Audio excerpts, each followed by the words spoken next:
അളകനന്ദയും നന്ദാകിനിയും സംഗമിക്കുന്ന സ്വർഗീയ ഭൂമി. ഉത്തരാഖണ്ഡിലെ പ്രശസ്തമായ 5 നദീസംഗമങ്ങളിൽ, അതായത് പഞ്ചപ്രയാഗുകളിൽ രണ്ടാമത്തേതാണ് നന്ദപ്രയാഗ്. ഉത്തരാഖണ്ഡിലെ ചമോലി ജില്ലയിൽ ബദരീനാഥിലേക്കുള്ള ദേശീയപാതയിലാണ് നന്ദപ്രയാഗ് സ്ഥിതി ചെയ്യുന്നത്. വളരെ ശാന്തമായി ഒഴുകിവരുന്ന നന്ദാകിനി നദിയും ഗാംഭീര്യത്തോടെ ഒഴുകിവരുന്ന അളകനന്ദയുമായി ലയിച്ചു ചേരുന്ന ആ കാഴ്ച ഒന്ന് കാണേണ്ടത് തന്നെയാണ്.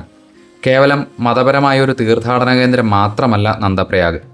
പ്രകൃതി സ്നേഹികൾക്ക് മണിക്കൂറുകളോളം ഇരിക്കാൻ തോന്നുന്ന അത്രയും ശാന്തമായ അന്തരീക്ഷമാണിവിടെ. പച്ചപ്പ് നിറഞ്ഞ മലനിരകളും തണുത്ത കാറ്റും നദിയുടെ ഇരമ്പലും എല്ലാം കൂടി ചേരുമ്പോൾ ഇവിടെ ഒരു പ്രത്യേക എനർജിയാണ് നമുക്ക് അനുഭവപ്പെടുക. ഹിമാലയൻ യാത്രകളിൽ ഒരു ബ്രേക്ക് എടുക്കാനും ക്യാമറയിൽ മനോഹരമായ ദൃശ്യങ്ങൾ പകർത്താനും മികച്ചൊരു സ്ഥലം തന്നെയാണിത്.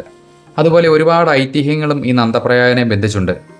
ദ്വാപരയുഗത്തിൽ ശ്രീകൃഷ്ണ ഭഗവാന്റെ വളർത്തച്ഛനായ നന്ദഗോപർ ഭഗവാൻ വിഷ്ണുവിനെ പ്രത്യക്ഷപ്പെടുത്താനായി കഠിന തപസ്സനുഷ്ഠിച്ചത് ഈ നദീതീരത്തായിരുന്നു എന്നാണ് വിശ്വാസം.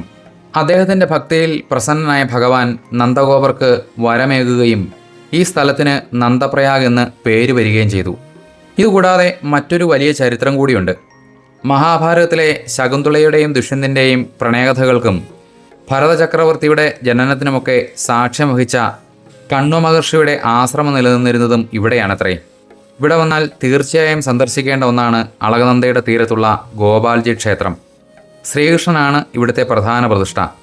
കൂടാതെ ഒരു ശിവക്ഷേത്രവും ചണ്ഡികാദേവിയുടെ ക്ഷേത്രവും ഒക്കെ ഇവിടെയുണ്ട്. ബദരീനാഥ് റൂട്ടിൽ യാത്ര ചെയ്യുന്നവർക്ക് അധികം സമയം കളയാതെ തന്നെ സന്ദർശിച്ച് പോകാൻ പറ്റിയ മനോഹരമായൊരു സ്ഥലമാണ് നന്ദപ്രയാഗ്. കേവലം ഒരു വിശ്വാസത്തിനുമപ്പുറം പ്രകൃതി ഭംഗി കൊണ്ടും ഈ സ്ഥലം നമ്മളെ ആകർഷിക്കും.